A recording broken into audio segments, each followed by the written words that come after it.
Hey guys, welcome to today's 16 Galaxies video. Today we are going to be taking a look at MMS 594, that being Robin from Batman Forever. Now, before I actually start, I would like to point out that this is probably a figure that you do not want to pay full retail for. The reason behind that we'll get into once we've gone through all the pieces and stuff, but basically I got this for 292 Australian dollars. So I got the 10% off Pop Culture and then just used a $50 pennies voucher to bring it down even further. Now, places like Toys Buying Agent will offer you free shipping on a standard figure like this if it's been 4 to 8 weeks after release, etc. And I believe they have finally applied the free postage to Valkyma and this guy, and they have dropped, last time I looked, they dropped them quite significantly in price. If I had seen that drop before I ordered this, I probably would have seen their price before ordering from Pop Culture. But yeah, just check out Toys Buying Agent and see what their converted price is. And if you haven't seen my tutorial video on how to order from Toys Buying Agent, you can actually go into the PayPal checkout and preview the price, PayPal converted, before you order. Another trick with that is you can also use your bank's exchange rate rather than PayPal's exchange rate. The only downfall of that is that you can't use the pay in full because you're using your bank card, not pay in full. But yeah, check out the deals going around. You definitely don't want to pay the full Pop Culture retail price for this guy. Alright, having a look, we can see that the box has a image of the figure looking quite nice. We have the Batman Forever logo coming down in yellow letters. We have Robin and the figure information there. Continuing down, we do get the outfit and then the various DC and Hot Toys logos. On the side, both sides are identical. We get Robin, and then again we get the DC Batman Forever logo. The back of the box just has all your choking hazard information and that. And there is the other side. And the top of the box in white writing just says Batman Forever. It is a slipcase, and both sides of the slipcase have the Riddler logo in different patterns. It looks quite nice. Alrighty, getting to the accessories. This guy does come with a total of 6 hands, 2 fisted hands that are already on the figure. Then we get this kind of cape pushing out of the way / I'm going to reach forward hand. Similar to Stormtroopers and whatnot, while it's fully sculpted, the paint apps and sculpting are phenomenal, making it look like a normal glove. It's fantastic. We get 2 kind of C-gripping hands, I like to call them. Similar to those relaxed ones, but just in a slight more grip. So again, you can see the stitching and stuff for the paint apps. And the identical one for the other side.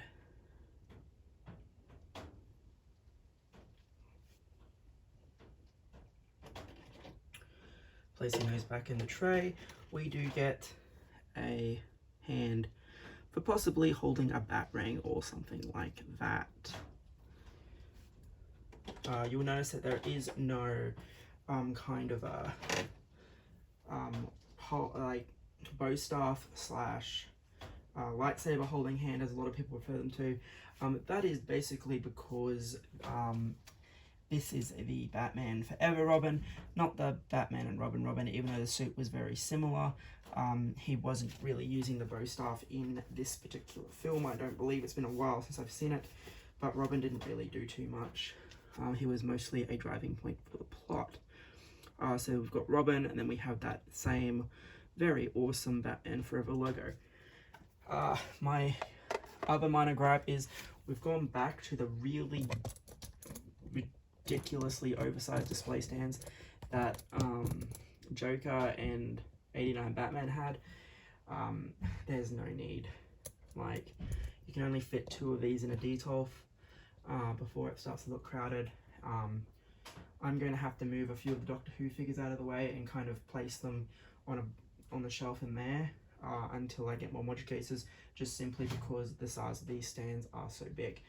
Yes, it's a minor thing, but it's a slight issue nonetheless. Now you're probably asking, why did you go straight to the display stand? Why not show us the batarang that goes into that hand? It's because there isn't one. That is literally all this figure comes with. The 4 hands I just showed you, the 2 fisted hands that are already on the figure, and the display stand. You do not want to be paying full retail price for that, in my opinion. I know, again, it's not going to, that we do get figures that don't really do a lot, and this is one of those figures. It happened with Best Ben Leia, where we had quite a high price and we didn't get too much out of it. It's another one of those scenarios. Again, I understand Robin didn't do too much. He was mostly a plot device, but either way, it would have been nice if they had done what sideshows sometimes do, where they use that creative license just to give us a couple more accessories, if from other films or other scenes, etc. It is what it is. So let's move on to the actual figure itself. Okay, now that Robin is out here, let's have a look. So this is Chris O'Donnell as Robin. Now obviously it's quite a few number of years ago now, and that Chris O'Donnell's now known for NCIS amongst other things. Now I don't know if they've used a different sculpt for the picture on the box, but I think the picture on the box looks slightly more like him than the figure does, but that could also be because of the figure being straight on. I think from side angles and stuff, you can definitely see it, and that I'm quite happy with it. We do get some quite nice hair, and then we have the R on the mask there, and then coming down we of course have the stitching, and then the R, the green and red and yellow, the bird on the belt, the bat cod piece making its way into the figure as well, and then of course those boots with the cape having that yellow, and of course the collar having that yellow as well. Now you can, don't know if you particularly want to, but you can kind of fold the collar up a bit and probably futz with it a bit more if you wanted to, or you could kind of just have it like that where it's coming down a bit. Personal preference, however you go. I would probably leave it down then up, just because you don't want the ink potentially staining the neck. However, it's not black, so who really knows if it's going to stain or not. The other problem is all this is a very shiny latexy material, like the whole figure. So I don't really know if you're going to be wanting to pose this guy too much. I definitely will not be, which again, why are you buying a figure if you're just going to leave it like that? Well, it's similar to Michael Keating's Batman. Unless you really want to see how much time is going to test the suit. Yeah, so I had an issue where Bane, I left the arms bent on my Bane, the jacket, kind of doing the taunting pose, and the bends in the jacket actually slit over time, so it looks like he's taken a batarang to the jacket and has kind of deflected it, which is a nice battle damage touch, but obviously we know it's not supposed to be like that. So yeah, leaving figures posed can hurt them over time. I think this type of material is definitely going to suffer. But again, it looks great. You can see the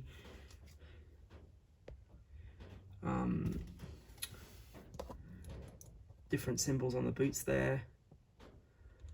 And then like it all looks great, like the gauntlets and the gloves and the red and the green, it all looks fantastic. It's just a figure that I feel like is going to be very delicate. So side profile, again, looks great. Coming down, we can see the gauntlet pieces, which again look great.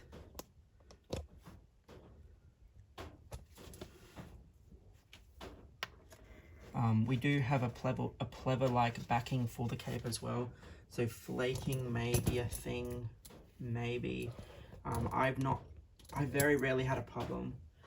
But yeah, the material that they've used for this is pretty much the same material that they used for the video game Batman, that they did from Arkham Knight. So yeah, you probably just don't want to do too much messing around with this guy.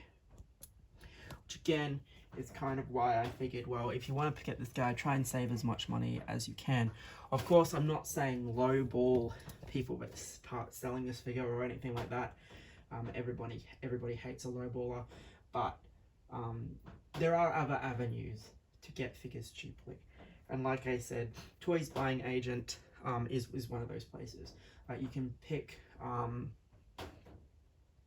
different things up for quite discounted prices sometimes. And I think this is one of those cases where you're probably going to get it slightly cheaper than retail. And of course, you can enter the 50 HKD code if this guy is still above 1500 HKD, which is always nice to save that just that little bit extra. I do like that about Toys Buying Agent. But yeah, just again, the suit is fine. Just be careful of that material. Like, everything looks okay. It's just a set that doesn't really offer much. And as I said, I can understand why they didn't include the bow staff. I can understand why they didn't give you a batarang. Though to include a hand to hold a batarang that you're going to get from Valkyma is just really weird. But it is what it is. Of course, we get the extra wrist pegs in the instruction booklet. But yes, this is a very light on figure. So I do not really agree with the high original retail price of this figure. Alright guys, this has been a quick look at MMS 594 Robin from Hot Toys. Thank you for watching this video, and as you can see, 4K reviews are definitely back. Alright, thank you.